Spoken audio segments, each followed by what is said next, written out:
Chauffeur, impamvu tukubwiye ngo uhagarare turagira ngo utsibe iyo poste washize ku mbuga nkoranyambaga. Ubunyene tugihagaza sitavuta. Nivutie nini? Ah?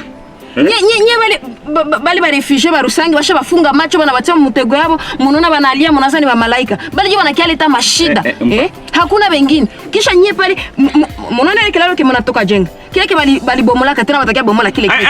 Umva iyo wavuze ko ari impunzi z'abanyarusangi zasenye kira cyero tuvuye gusana. Urumva ntabwo ayo makuru ariyo. Twe twarishikiyeyo. Jewe n'uyu mugabo.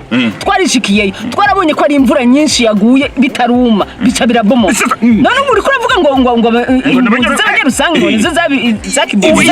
ibiti byose ndetse n'amabuye imvura arabijyanye binyura mu bigori biragenda biramanuka apfa kubera amazi y'imvura none wari kuvuga ngo ni impunzi zagisenye. Ubu twari ko twishimira yuko abantu bashoboye kuja hamwe bagakora igikorwa nka kijya cyiza ari impunzi ari abanyagihugu bo ngaha ari bavuye mu mihingo yose y'aka karere bakaja hamwe bagakora ikintu cyiza. None nawe uri kuzana urwanko.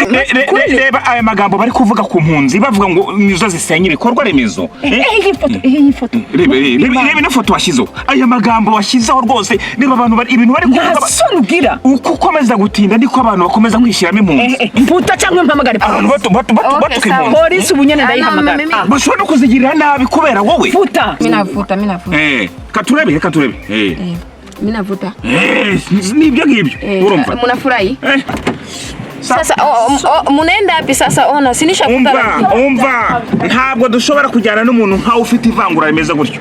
Si nilikuwa nishavuta lakini